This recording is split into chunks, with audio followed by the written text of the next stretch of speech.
حي على الفلاح.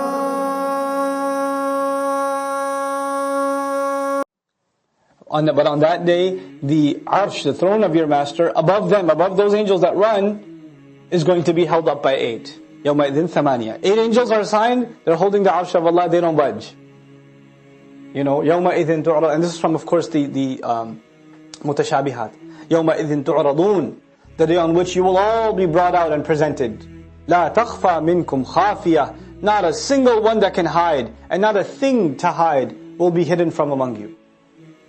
Nothing can be hidden from you. فَأَمَّا مَنْ أُوتِيَ كِتَابَهُ بِيَمِينِهِ. Then as for the one who was given his book in his right hand, فَأَمَّا مَنْ أُوتِيَ كِتَابَهُ بِيَمِينِهِ. I love the word man here. So awesome. What's the other ism mawsool? الَّذِي. فَأَمَّا الَّذِي أُوتِيَ كِتَابَهُ بِيَمِينِهِ. He says, man, whoever. There are so many great people in human history that are unknown, that are going to get their book in their right hand. They're not celebrities. They're not scholars, they're not famous, they don't have power. Maybe they were a janitor somewhere, maybe they're a farmer in some land, maybe they were homeless. But when they rise on Judgment Day, that man means nobody knew them. Ambiguous, just anybody. But on that day they get their book in their right hand. And that nobody on that day can show off. That day he can show off. Once he gets his book in his right hand, فَيَقُولُ, then he says, هَاؤُمُ اقْرَءُوا. Hey y'all! Read this. So he's going around, he's not just saying, I got a good score. He's like, hey, look at this book. Let me show you. Page 5, accepted deeds. 6, accepted du'as.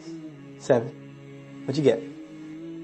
But on Judgment Day, there are people holding their book in their right hand. And people that fail are holding their book in their left hand, behind their back.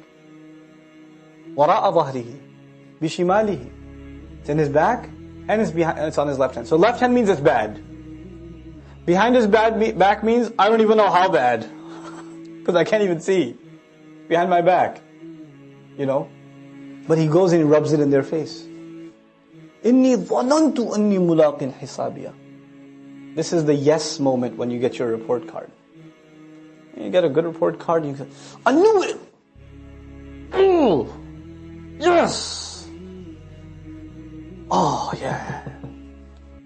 This guy says, I was so sure, إِنِّي ظَنَنْتُ, I was completely convinced, أَنِّي مُلَاقٍ حِسَابِيَهْ, that I'm absolutely going to meet my accounting, meaning my accounts are going to be solid. I'm going to meet the rewards. I knew it, yes. He's like cheering himself. Now the thing is, we saw in Surah Al-Tahrim, 3 surahs ago, we saw people that have light coming out of their chest and in their right hand. And they're walking. And are they fully confident or nervous? Do you remember? They're رَبَّنَا أَتْمِمْ لَنَا نُورَنَا وَاغْفِرْ لَنَا. Allah, complete our light, let us through. But then a moment comes. And then Jannah's gates are right there. The book's been handed. You're okay now. And he goes, I knew it. It was going to be awesome. But you know what? You know how they say in modern literature and poetry, they say things like, the time is gone. Those days are gone. They're all just a fading memory now. But to Allah, those days, the ones that are gone for you, are eternal for Allah Azza wa Jal. He recorded your deeds in those days, and those are the fruits you're eating now. وَأَمَّا مَنْ أُوتِيَ كِتَابَهُ بِشِمَالِهِ. And as for the one, whoever he was, handed his book in his left, فَيَقُولُ, then he says, يَا لَيْتَنِي لَمْ أُوتَ كِتَابِيَهْ. Oh, come on. No. If only I wasn't given my book. Please don't hand it to me. Why do I have this book in my hand? This guy's regretting getting his book in his... We're not even talking about punishment yet. We're not talking about punishment. We're just talking about getting the book in his possession. I wish I wasn't given this book. وَلَمْ أَدْرِ مَا حِسَابِيَهْ. I wish I never knew. I had no clue what account I'm going to have. Because now he has some clue what's coming. يَا لَيْتَهَا كَانَتِ الْقَاضِيَةِ.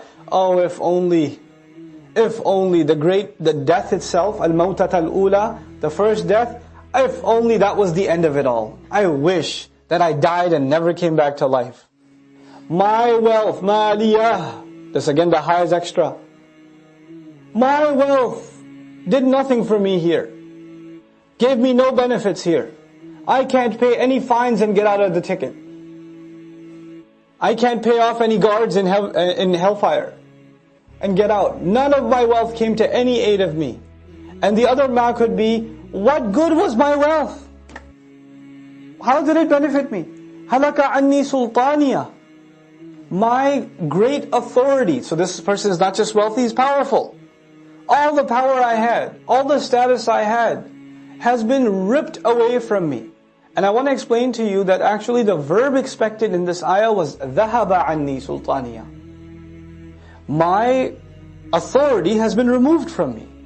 ذَهَبَ عَنِّي. But Allah uses the word هَلَكَ عَنِّي. It's not just removed, it's killed, it's taken, it's torn away.